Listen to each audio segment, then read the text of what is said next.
Joining us today is Jason Brewer, the CEO of Marula Mining. Jason, it's been a little while since we've spoken. How are things going? Yeah, it has been, Mark. It's been quite some time, but no, going very well. It's been a time of a lot of activity, a lot of things going on, corporate-wise, operationally-wise too. Good. Well, let's talk about a couple of bits of news before we get an update on Marula as a whole. The first one is that termination of the RTO and your move on to the AIM market. I know this was something that was being worked for quite a while, and I think shareholders were quite excited or certainly anticipating a move onto the AIM market there. Now, not the plan. You're going to focus on Aquis. Just tell us why. Look, I think when we went into that transaction with Europa, everybody had the right intent. Everybody was focused, and there was a lot of pluses for both companies for doing it. Certainly for our shareholders, getting onto that AIM market, much more liquidity, greater exposure, and so on. We set up the transaction on a ratio basis when we looked at the valuations.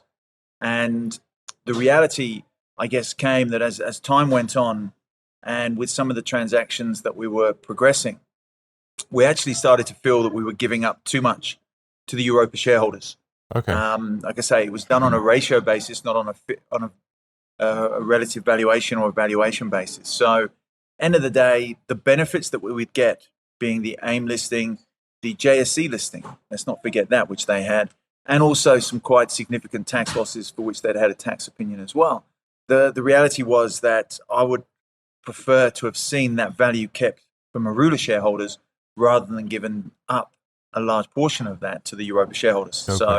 So timing was against us, but from my own personal perspective, we were giving up too much value in that transaction, given the nature of the structure we agreed to up front. Okay, so is it shelved completely now then? You're going to just focus on growing the company and sticking on the exchange that is Aquis?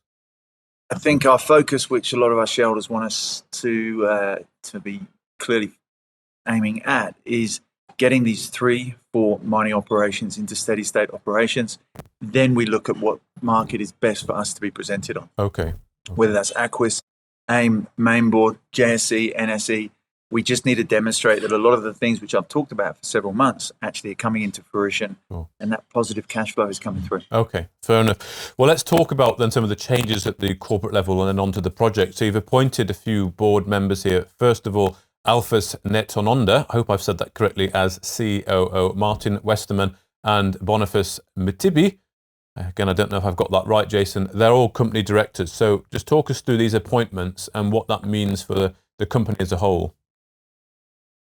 Yes, look, Alfus coming on as COO and will also be joining the board, subject to the customary due diligence checks that our advisor on Aquis have to do. Alfus, I've known for quite a bit of time.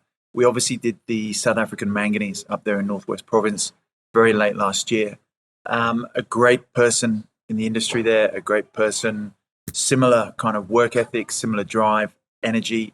I love the energy. And it was clear that in South Africa, there's a lot promised that we need to deliver on. And I've got a lot of faith in Alfus to better deliver on that. He's there, he's on the ground, he's got the capabilities. And the manganese up there in the Northwest Province is the first step. Clearly there's the Blesberg operation, and that needs to be a key focus of his as well. Mm-hmm. And having him there with such energy, like I say, with such drive and determination and a real desire to want to build that Marula brand in South Africa. And South Africa is a place where I believe there is a lot of opportunities for the company going forward. So his task as COO is basically to get those projects, those operations moving forward. That means the manganese in South Africa, and there's going to be news on that very, very shortly, which I know shareholders will appreciate.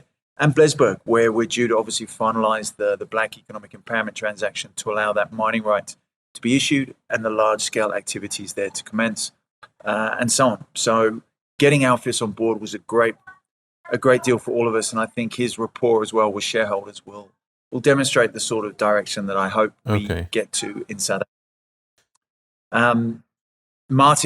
Martin's been involved in this company, and I've known Martin for years. He's been God sent, and I've been blessed to work with such a guy as Martin. So, he's expressed a desire to move upwards there on the board. His financial skills, and so on are going to be very critical for us as we move forward. Mm-hmm. So Martin Westerman there on the board as a non-executive director, involved in our finance function very heavily as an independent, will, I think, give investors and shareholders alike a lot of comfort in terms of where we're heading to in that direction. Okay. Bonnie, based here in Kenya, and I've been working with Bonnie on the urban mining concept, the recycling concept that we introduced late last year, the recycling of all the electronic waste. Okay. Yeah, he's the founder of the We Center, which is where they do that recycling, and that's where we're going to be working with him, with the establishment of a black mass kind of processing unit here in Kenya to basically do value addition to the recovery of critical minerals from all electronic waste. So that's a big division of the company, which I think is going to have quite a significant impact on our ESG credentials, on our carbon credits position, and just on the overall cash generation ability of the company too. Okay. Well, I know this has been a theme we've talked about for a while, strengthening the team and how thinly stretched is Jason Brewer. I see other board changes across the other companies you're involved in as well. And I understand that your focus now is really going to be solely on Marula. You did mention there sort of getting those 4 projects into production, and Blesberg, let's start with that because you say that's Alfus's first task. Go through which projects are going to be the focus and what stage they're at. Let's just start with Blesberg.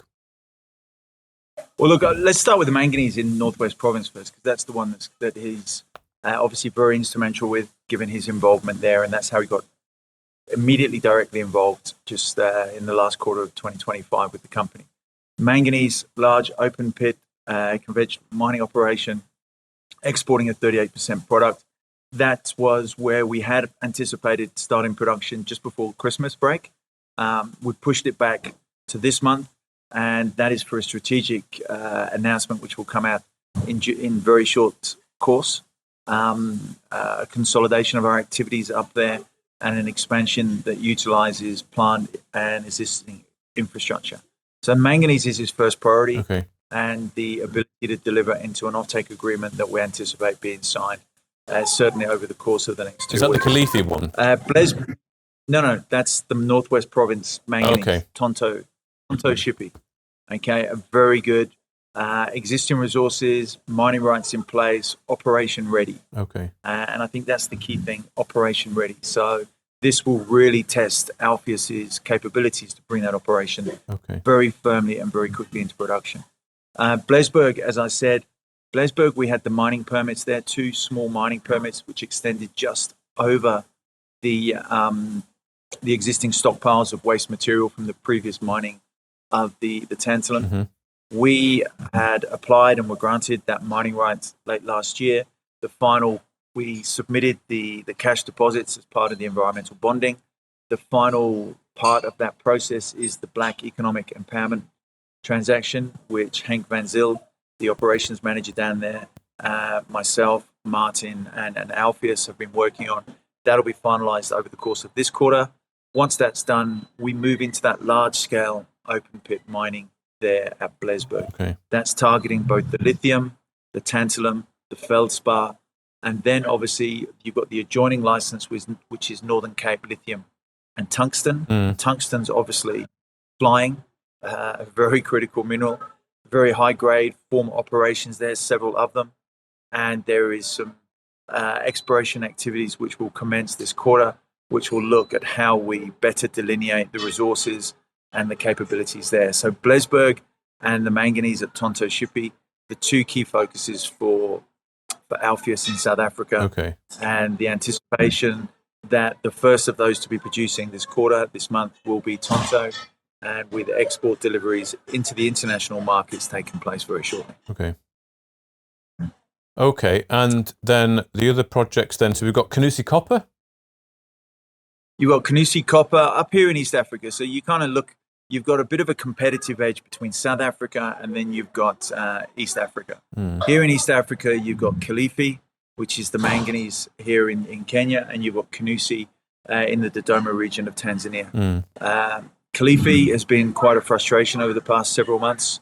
We've broken the back of it now, and you will see the commencement of the a key strategic focus, which has been deliveries of offtake to Baosteel and other manganese consumers in the Middle East and locally. So that will, you'll see some very positive news out on Kilifi. It's been long overdue.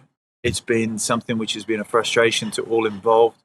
But I think, I know we've broken the back of that, and it's now a case of getting things moving and ramping up as quickly as we possibly can. Okay. So a few false starts bug the hell out of me, to be fair, Mark. But I think it's one which we've worked through, and I think we've worked through it in a way that's actually going to demonstrate greater value in terms of what we're going to be producing from there. There's the high grade product, and then there's an opportunity to produce high grade 40% manganese product, and then in the Middle East there's huge demand for a lower grade 25 to 28% product, which literally you can pick up in your back garden out in that area. There's a lot of that material. So working out how we can do bulk shipments of that up to the Middle East, where there are manganese smelters operated by some of the world's largest steel companies, really creates a good opportunity for us, and one that will significantly enhance the cash flow generation of the group.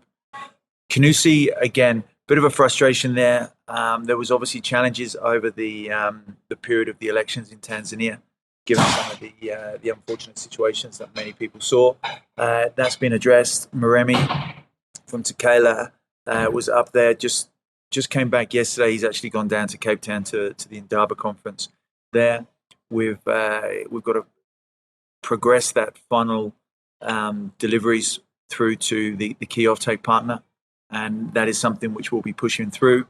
The test work and the work on the production of a copper cathode, we're waiting to get the final results. We'll put them out, and that copper cathode plant will be the key focus in the second half of the year. Kinusi, you will see Kilifi, Kinusi, and the manganese out of South Africa, all producing with deliveries and cash generation, confirmed sales to credible counterparties over the course of February and into March, and consistently thereafter. So, it's been pushed back. We've been challenged by a few kind of issues caused by withdrawals of previous financiers and supporters and so on and so forth. We've worked through them. It hasn't been easy, I'll be honest. It's been challenging. And I'd give credit to everybody working within the group for getting us there. Sure. Okay. So what can investors expect then over the next sort of couple of months? You've said they're getting material away to off-takers or buyers throughout the course of February and March. But just take us through what investors can expect over the next, let's say, couple or 3 months. Because in the past, of course, we've talked about shipping going out. We've talked about samples being sent. And of course, look where we are. Clearly, I think most people agree this is a bull market for mining and commodities. Lithium is extremely high price-wise at the moment, and of course copper as well. So there's not a better time to be getting this stuff and getting the interest. So just set the scene, Jason. What's going to happen? Yeah, no, you set the scene. It's manganese has become an increasingly critical mineral. So you're seeing us deliver product into that market. That will happen this month and consistently thereafter. You will see us grow that business quite significantly this month. Okay. And you'll see Alfus put his mark on that business for us out of South Africa. So that's very important for us there. Mm-hmm. On the lithium, you're right. There's been people that have been quite quiet in past months who are now being very, very noisy about lithium. We were working with a Chinese Korean group on the production of a lithium product there out of Blesberg, if you'll recall. That's been ongoing, but on a much slower pace given the market there. You've now, there's no surprise, we've been approached by, subsidiaries of CATL, one of the big lithium producers. We've been approached by a number of parties now who, and again, I can quote the email there. They're focused on production and they want to see delivery. They don't want to invest in exploration companies. So, that's very positive there. So you'll hear more about our Blesberg asset. There's no question about that. With the mining right to be issued there, the BE transaction to be issued there, I think there's going to be lots to flow from there. And that's been a sleeper for the past several months, and rightly so, just given the commodity prices. But you've seen that turn very, very quickly. Then you've got the copper. and that market is fantastic. You're going to see us confirm offtake arrangements with one of the biggest copper trading groups in the world. You're going to see us turn around and start delivering consistently and getting, given the high grade nature of that, getting some very strong earnings coming through. And people would have heard this before from me, and absolutely 100%. There's been challenges. We've managed those challenges, and I think now we're best placed to do that. Okay. And we should be doing that because of the bull market that we're operating in. Absolutely. There's another area which we've talked about, Mark, quite significantly, which is rare earths. And obviously you've seen rare earths seize the headlines in all the key global markets. And that is something that we've been working on for a year now. But I think that's been challenging. But I think we, given our position here in East Africa, are probably one of the few companies that could unlock that. And unlock that, I believe we have. So investors will be hearing about that rare earths. They will be, and it's not an exploration. It's not a 5-year development play or anything like that. It's a immediate production. It's an immediate sales. So that will give investors quite a buoyant kind of mood, I think, because that will offset the frustration over the past several months of being suspended. Okay. I think what they're going to see is the Marula kind of, if you think of it as a coiled spring, it's been coiling and coiling. And with everything we're doing and coming back, resuming trading, I think you'll see, I'd like to think that it can pop, with us being able to clearly demonstrate, and we've got to demonstrate now, production out of those operations that I've talked of. I think that's when investors will sit back and go, okay. Brewer, yep, you've talked a great game. You haven't delivered as much, as fast as anything you said. But you know what? You've got there now. And that's what I'm clearly focused on. I've stepped back from companies, as you rightly pointed out there, Mark. 2026, for me, is a landmark year. Me personally, I'm in a completely different space, a different focus, a different way of doing things. Got no time for time wasters, I'll be honest with you, Mark, and there's a lot of them out there. No time for time wasters at the corporate level, at the operational level, at any level. And so you're going to start to see that within the group as to how we operate and what we're going to do. Our partners, again, we want to work with partners that want to work with us, not partners that just want to sit on the sidelines. So again, a slightly different me, a more focused. Okay. I think I'll be smiling a lot more. Okay. I've got a lot more to smile about, Mark. And let's see how we deliver. But it's about delivering this quarter, this year, for shareholders. The resumption of trading, there's going to be something which we're going to be doing for shareholders to reward them for the suspension that they've been through. So I think that'll be well received by them. It shows that we listen. It shows that we care. And also further appointments to show that we're not making mistakes of the past. And I'll be the first one to put my hand up and say mistakes have been made, over-promises have been made, but there's enough of that now. It's just time to deliver. And these markets don't come around too often. Sure. So if we can't absolutely kill it now, Mark, when can we? That's the key thing. Exactly. Well, as well as smiling a bit more, hopefully we'll be seeing you a bit more. I think there was a time when we used to talk almost once a week. So hopefully that can resume, Jason, as your activities start to ramp up. But for now, thank you very much for your time. Cheers, Mark. Always appreciate it. Thank you. If you enjoyed this interview, then give us a thumbs up, a like or a retweet. Subscribe to us on YouTube or follow us on Twitter and hit that notification bell to be the first to know when we release new content. There's loads of great content on our website too, across all our programs at stockboxmedia.com. Thank you for watching.